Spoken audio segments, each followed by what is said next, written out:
बच्चों, हम पढ़ रहे हैं कक्षा 8 का विज्ञान विषय का अध्याय 12 जिसका नाम है घर्षण। तो बच्चों, इस पाठ के पिछले भाग में हमने समझा था कि घर्षण क्या होता है, किस प्रकार से घर्षण बल कार्य करता है और कौन कौन से कारक इस घर्षण बल को प्रभावित करते हैं। बच्चों, इस भाग में हम समझेंगे कि घर्षण बल का मान किस प्रकार से बढ़ाया या घटाया जा सकता है। तो बच्चों, आप सभी को पता है कि जो घर्षण बल है वो हमारे दैनिक कार्यों के लिए अत्यावश्यक होता है, जैसे कि वस्तुओं को पकड़ने के लिए या फिर फर्श पर सीधे चलने के लिए घर्षण बल बहुत ही आवश्यक होता है। कई परिस्थितियां ऐसी होती है जहां पर घर्षण बल का मान बढ़ाना हमारे लिए फायदेमंद होता है। तो उसके लिए हम क्या करते हैं, इस घर्षण बल के मान को बढ़ा देते हैं। कैसे बढ़ाते हैं बच्चों, आपने देखा होगा कि जो हमारे जूतों की तली होती है यानी कि जूतों का सोल होता है, उसमें इस प्रकार से खांचे बनाई जाती है। ये खांचे बनाने से क्या होता है बच्चों, कि जो हमारा जूता है उसकी फर्श से पकड़ अच्छी बनती है और हम जो है चलते हैं तो हम फिसलते नहीं हैं, यानी कि हमारा चलना जो है वो इससे आसान हो जाता है। इसके अलावा आपने देखा होगा कि जो कार, ट्रक या बुलडोजर आदि होते हैं उनके टायर इस प्रकार से खांचेदार बनाए जाते हैं। इनमें क्या किया जाता है, ऐसी बड़ी बड़ी खांचे बनाई जाती है।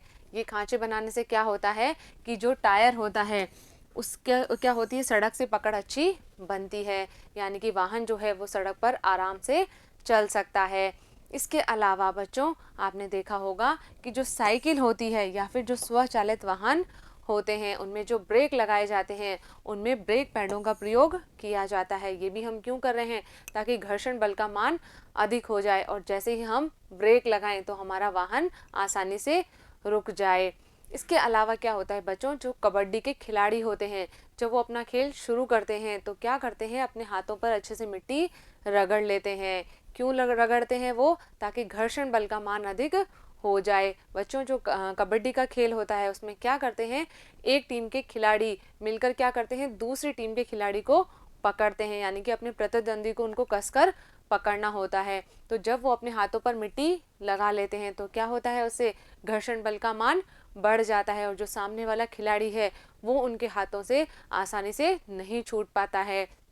तो इस पकड़ को अच्छी बनाए रखने के लिए क्या करते हैं, वो अपने हाथों पर मिट्टी लगा लेते हैं। तो इसमें क्या हो रहा है बच्चों, ये जो भी सब काम हम कर रहे हैं ये क्यों कर रहे हैं, हम घर्षण बल का मान बढ़ाने के लिए। इससे क्या हो रहा है कि हमारा काम जो है वो आसान हो रहा है। लेकिन बच्चों, बहुत सारी परिस्थितियों में घर्षण बल क्या करता है, हानि भी उत्पन्न करता है। तो हम क्या करते हैं, इस घर्षण बल के मान को घटाते हैं। कैसे घटाते हैं बच्चों, ये जो घर्षण बल है इसको कम करने के लिए हम कुछ पदार्थ काम में लेते हैं। उन पदार्थों को क्या कहते हैं, स्नेहक कहते हैं, लुब्रिकेंट कहते हैं। ये पदार्थ क्या करते हैं, जो दोनों सतह है, संपर्क वाली जो दोनों सतह है उनके बीच में जाकर एक चिकनी परत बना लेते हैं। इन्हें क्या कह रहे हैं बच्चों, हम स्नेहक कह रहे हैं। जैसे कि तेल या ग्रीस आदि जो पदार्थ होते हैं ये स्नेहक के रूप में कार्य करते हैं। तो ये क्या कर रहे हैं स्नेहक, कि इन दोनों परतों के बीच में, दो जो संपर्क सतह है उनके बीच में जाकर एक पतली परत बना लेते हैं। इससे क्या हो रहा है कि संपर्क में आने वाली जो दोनों सतह है उनके बीच में घर्षण बल का मान कम हो जाता है। तो हम क्या कह सकते हैं कि जब हम किसी मशीन के गतिशील पुर्जे जो दो भाग गति कर रहे हैं एक दूसरे के ऊपर, उनके बीच में क्या डाल रहे हैं, स्नेहक डालते हैं, तो वहां पर क्या होता है, इनकी एक पतली परत बन जाती है और वे एक दूसरे को रगड़ नहीं पाते हैं, जिससे क्या हो रहा है, जो घर्षण बल है उसका मान कम हो जाता है। इसके अलावा बच्चों, आपने देखा होगा घरों में कि जब कभी किसी दरवाजे को बंद करने या खोलने में कठिनाई होती है तो हम क्या करते हैं, उसके कब्जों में तेल डाल देते हैं, जिससे क्या होता है, उसके कब्जों में जो घर्षण उत्पन्न हो रहा है उसका मान कम हो जाता है और जो दरवाजा है वो आसानी से खुलता और बंद हो जाता है। इसके अलावा बच्चों, जो साइकिल है या फिर जो मोटर आदि ठीक करते हैं मैकेनिक, वो क्या करते हैं, जो इन मशीनों के पुर्जे हैं उसमें ग्रीस डालते हैं। तो ये जो ग्रीस होता है ये भी क्या है, एक प्रकार का स्नेहक होता है और ये क्या कर रहा है कि वो जो भाग, जो गतिशील भाग हैं उनके बीच में जाकर एक चिकनी परत बना रहा है और घर्षण बल का मान जो है वो कम कर देता है। इसके अलावा बच्चों, जो कैरम बोर्ड होता है आपने जरूर खेला होगा। इसमें भी हम क्या करते हैं, जब हम खेल शुरू करते हैं तो उसके ऊपर हम क्या करते हैं, पाउडर छिड़क देते हैं, जिससे क्या होता है कि खेल खेलना आसान हो जाता है। जो हमारी जो कैरम की गोटियां होती है वो आसानी से उस पर फिसल जाती है। जैसे ही हम थोड़ा सा बल लगाते हैं तो जो हमारी गोटी है वो क्या होती है, दूर तक गति करके आराम से बाहर निकल जाती है। तो यहाँ पर भी हम क्या कर रहे हैं, घर्षण बल का मान कम कर रहे हैं। तो बच्चों ये जो स्थितियां हैं इनमें हम घर्षण बल को कम करके अपने काम को आसान बना रहे हैं। यानी कि घर्षण को बढ़ाना और घटाना दोनों ही क्या होते हैं, आवश्यक होते हैं। चलिए बच्चों आगे बढ़ते हैं। नेक्स्ट है लोटनिक घर्षण। तो बच्चों लोटनिक घर्षण क्या होता है कि जब कोई वस्तु लुढ़क कर गति करती है तो उस पर लोटनिक घर्षण बल कार्य करता है। तो हम क्या कह सकते हैं कि जब एक वस्तु किसी दूसरी वस्तु के पृष्ठ पर क्या कर रही है, लुढ़कती है, तो उसकी गति के प्रतिरोध को क्या कहते हैं, हम लोटनिक घर्षण कहते हैं। बच्चों उस गति का जो विरोध करने वाला बल है वो क्या कहलाएगा, लोटनिक घर्षण बल कहलाता है। अब ये जो लोटनिक घर्षण बल है इसको समझने के लिए हम एक क्रियाकलाप करेंगे। क्या करेंगे बच्चों, हम इस तरह से कुछ पेंसिल को हम समानांतर रूप से जमाएंगे एक टेबल के ऊपर। बच्चों जो हमारी टेबल है वो एकदम समतल होनी चाहिए। उस टेबल पर हमने क्या किया, इन पेंसिलों को जो है समांतर क्रम में जमा दिया।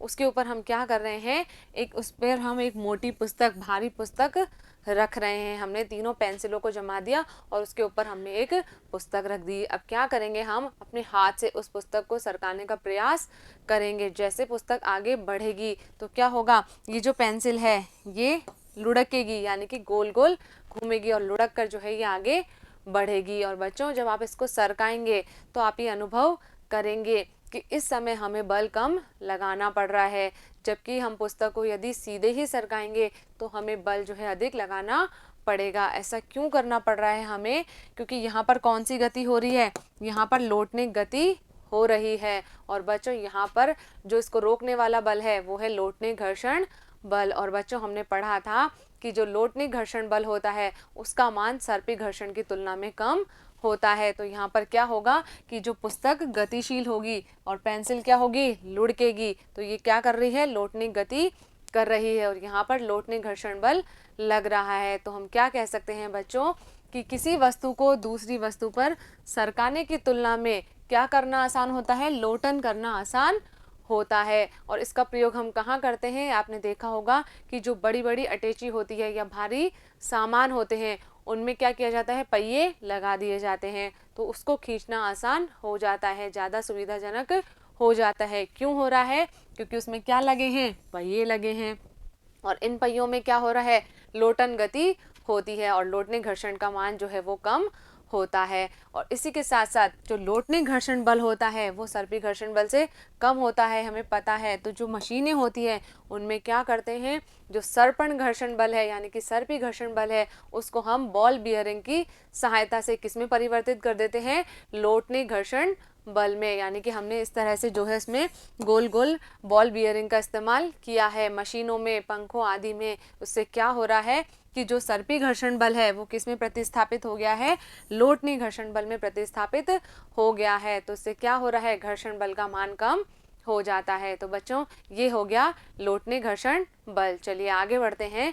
नेक्स्ट है तरल घर्षण। नाम से समझ में आ रहा है बच्चों, तरल घर्षण क्या हो रहा है कि जब कोई वस्तु तरल या द्रव में गति कर रही है तो उसके जो प्रतिरोध कर रहा है वो बल क्या कहलाएगा, तरल घर्षण बल कहलाएगा। तो क्या कह सकते हैं हम कि तरल या द्रवों के द्वारा उनमें से होकर गति करने वाली वस्तुओं पर क्या लगाया जाता है, घर्षण बल लगाया जाता है। और ये घर्षण बल क्या कहलाता है बच्चों, ये कहलाता है तरल घर्षण। और इस बल को हम कर्षण भी कहते हैं। क्या नाम हो गया इसका, तरल घर्षण या कर्षण। तो बच्चों क्या हो रहा है कि जब कोई वस्तु तरल में गति कर रही है तो उस पर कौन सा बल कार्य कर रहा है, उस पर बल कार्य कर रहा है तरल घर्षण बल। अब जब कोई वस्तु तरल में जो है गति कर रही है तो क्या होगा, ये जो घर्षण बल होगा ये क्या करेगा, उसकी सापेक्ष गति का विरोध करता है। बच्चों जो घर्षण बल है वो हमेशा क्या करेगा, सापेक्ष गति का विरोध करता है। तो यहाँ पर किसी वस्तु पर लगने वाला घर्षण बल, जो तरल घर्षण बल है, वो किस पर निर्भर कर रहा है, उस तरल के सापेक्ष गति पर निर्भर करता है। और इसी के साथ साथ वस्तु की आकृति तथा तरल की प्रकृति पर भी ये घर्षण बल निर्भर करता है। यानी कि तरल कैसा है, गाढ़ा है या पतला है और उस वस्तु की आकृति कैसी है, इस पर भी तरल घर्षण का मान निर्भर करता है। तो बच्चों, तरल घर्षण का मान कम हो यानी कि उसे हम क्या कर रहे हैं, बिल्कुल कम करने का प्रयास कर रहे हैं। इसीलिए जो कुछ वस्तुएं हैं उनकी आकृति विशिष्ट बनाई जाती है। जैसे कि हम देखें कि जो वायुयान की आकृति है वो इस तरह की बनाई जाती है। कैसी? नौकाकार बनाई जाती है, जिससे क्या हो, घर्षण बल का मान कम हो जाए। इसी के साथ साथ जो पक्षी है उनकी आकृति भी आपने देखी होगी, वो वायु में गति कर रहे हैं। अब उन्हें भी क्या करना है, वायु में गति करनी है, तो वायु को चीर कर आगे बढ़ना है। तो यानी कि उन्हें उस घर्षण बल से पार पाना है। तो इसलिए इनकी भी क्या होती है, आकृति नौकाकार इनकी आकृति होती है। और मछलियां देखी होगी बच्चों आपने, मछलियों की आकृति भी कैसी होती है, इस तरह की नौकाकार होती है। जिससे क्या हो रहा है कि कम से कम मान किसका होता है, तरल घर्षण का मान होता है। और वाहनों की डिजाइन भी इस तरह से बनाई जाती है कि घर्षण बल का मान कम हो सके। तो बच्चों, यहाँ पर हमारा ये पाठ पूरा हो गया है। मुझे उम्मीद है कि आपको ये सब बातें समझ में आ गई होगी। बच्चों, आगे हमारे पास में है एक पहेली, और इस पहेली में छुपा है इस पाठ का सार। क्या है बच्चों ये पहेली? ये है कि कुछ स्थितियों में मैं गति का विरोध करता हूँ। यानी कि क्या कर रहा है, जो बल है, कौन सा बल है, वो आपको बताना है। ये क्या कर रहा है, गति का विरोध कर रहा है। यद्यपि मैं गति को संभव बनाता हूँ, यानी कि इसके बिना गति भी संभव नहीं है। नेक्स्ट है, परंतु मैं सापेक्ष गति का सदा विरोध करता हूँ। जहाँ पर सापेक्ष गति हो रही है वहाँ पर सदा इसका विरोध करता है। दो गतिमान पृष्ठों के बीच लगाइए वहाँ कुछ स्नेहक। हमने क्या किया, दो पृष्ठ जो गतिशील हैं उसके बीच में क्या लगा दिया है, स्नेहक लगा दिया है। तो क्या होता है, वहाँ बन जाता हूँ मैं छोटा। यानी कि क्या हो रहा है, यहाँ पर ये इसका मान कम हो रहा है। आगे है, बनाइए गतिमान पृष्ठों को रुक्ष। यानी कि दो गतिमान पृष्ठों को हमने खुरदरा बना दिया है। तो क्या हो रहा है बच्चों, बना देता हूँ मैं गति को कठिन। जैसे ही पृष्ठों को हमने खुरदरा कर दिया तो गति करना जो है वो कठिन हो जाता है। मैं हो सकता हूँ स्थैतिक, सर्पिक अथवा लौटनिक। तीन प्रकार का हो सकता हूँ। कौन कौन सा? स्थैतिक, सर्पिक अथवा लौटनिक। परंतु जब भी होते हैं दो पृष्ठ गति में, होता मैं हूँ सदैव वहाँ, बताओ मैं हूँ कौन। बच्चों, जब भी दो पृष्ठ गतिशील हो रहे हैं तो ये वहाँ पर जरूर उपस्थित होगा। क्या होगा बच्चों, ये होगा घर्षण बल। तो बच्चों, ये जो पहेली है इसमें क्या है, इस पूरे पाठ का सारांश है। यानी कि इस पहेली को जब हम समझ जाएंगे तो हमें पूरा पाठ समझ में आ जाएगा। बच्चों, इस पहेली के साथ ही हमारा ये पूरा पाठ कंप्लीट होता है। मिलेंगे हम अगले वीडियो में इस पाठ के अभ्यास प्रश्नों के साथ। तब तक आप पढ़ते रहिए, आगे बढ़ते रहिए। धन्यवाद।